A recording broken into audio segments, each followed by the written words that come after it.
Hi everyone, Charlene Ortiz here. Today I wanted to go over some basic plank form instruction as well as plank form variations that you can do. And this was actually a special request from one of the members of my Google Plus community, Physical and Mental Health. So Panama, this one is for you. And one of the issues that she was having is that her low back was hurting her while she was performing a plank. Although plank form is probably the most basic exercise that you can do, there's really nothing to it. It still is often a very misperformed movement. And I just want to discuss some of the reasons why you might be experiencing back pain or discomfort and what you can do to fix that, and different variations that you can do as well that might make it easier on you. So I'll start with just the basic plank form. And so whenever you're performing your plank, you want to make sure that you're always keeping your neutral spine position with your form. So your shoulders are going to be down and your back is going to be in its neutral position. So you don't want to be too arched, and you also don't want to be sticking your butt up in the air. You want to make sure that, again, you're just in your nice neutral position. Well, there'll be maybe a slight arch, and just a very slight arch in your lower back, because that's just the normal form for us whenever we're in our neutral spine position to begin with. And for those of you that have a very curvy lower back, like you have an accentuated curve in your lumbar spine, it might be better for you to do a plank in a more modified way, which I'm going to demonstrate here in a second. Because again, if you're someone who is quite voluptuous and very curvy in that area, it's going to be really hard to maintain that neutral position. Not that you can't do it, but you're really going to have to engage your transverse abdominis, pulling that belly button back into the spine, and you're also going to want to engage your glutes. So one movement that you want to be able to become very good at is an anterior posterior pelvic tilt movement. This movement right here. Okay, and I actually demonstrate this movement in one of my early videos, like I think the second exercise video that I did, and it's called Improve Your Balance and Stability. I don't remember exactly what the title of it is, but I'll actually put it in the annotations, and I do an exercise on the ball to help teach you how to do this movement properly, and to also loosen up the muscles in your lower back as well as your hip flexors and your hips, so that you can perform this movement, because a lot of people who are really tight in this area can't even do this basic movement. And so I demonstrate in that video how you can practice that movement in an easy way that you can learn how to do it using a resistor ball. So that's going to be a movement you're going to want to become comfortable with, so that way you can make your adjustment when you're in your plank form. So being able to do a posterior anterior pelvic tilt. If your back is too arched, what you would do is do a slight posterior pelvic tilt, where you're tucking your butt under a little bit in order to get your back into a more neutral position, so you're not too arched. And if your butt's sticking up too much, then again, you're just going to let your hips fall into its neutral position, and making sure that it's staying nice and level in alignment with the rest of your body.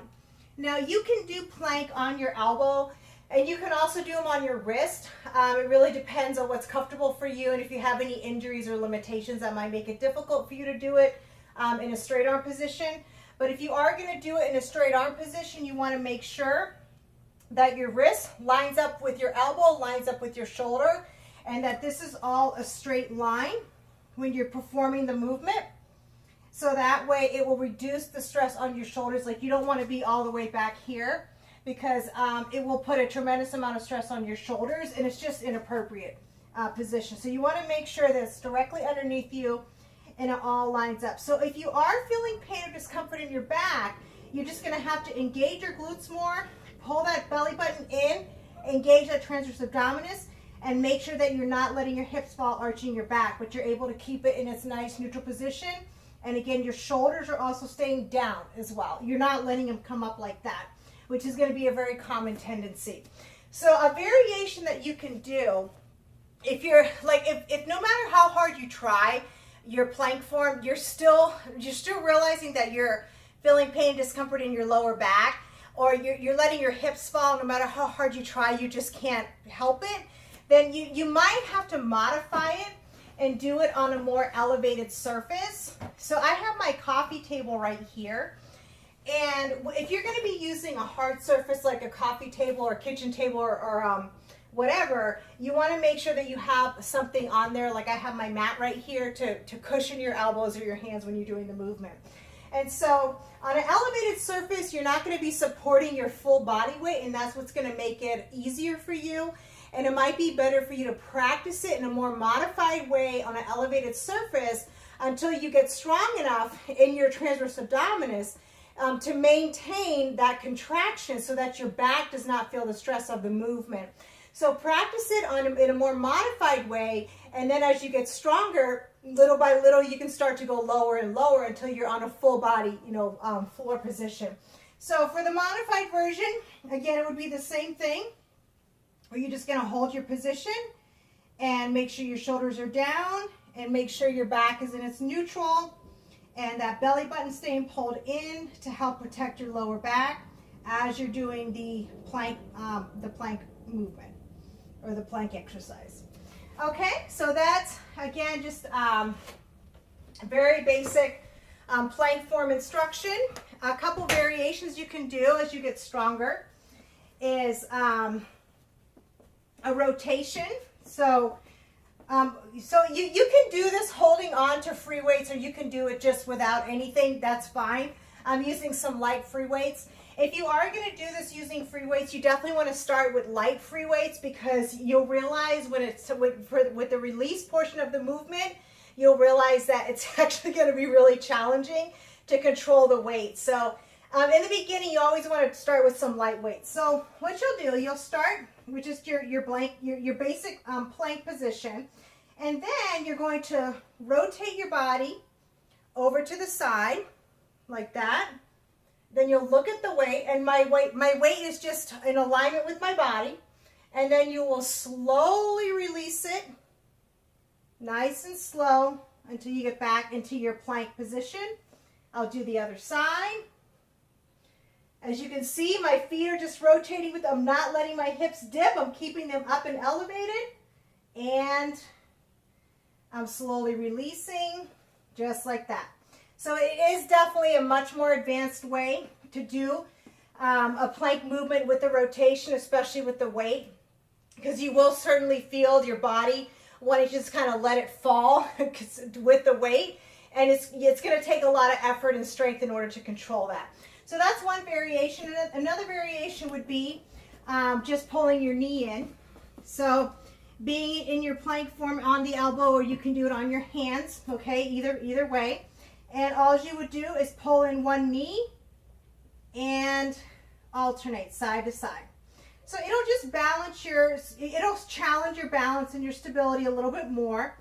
And it will also elevate your heart rate a little bit, as well as getting your lower abdominals to engage a little more. Because whenever you're pulling your knee up, up toward your body, the lower abdominals will always engage slightly in order to achieve that position. So that's another variation that you can do. One final variation would be just a walking plank, where, again, you start in just your basic plank form. My shoulders are down, and you bring your feet and your legs out, and then you just kind of walk. And so this definitely takes a tremendous amount of balance and stability. And also the challenging thing with the walking plank is keeping your back in that neutral position, not letting your butt fall, because when you're in movement with the plank and still maintaining that neutral, it's going to take a lot of focus, a lot of attention.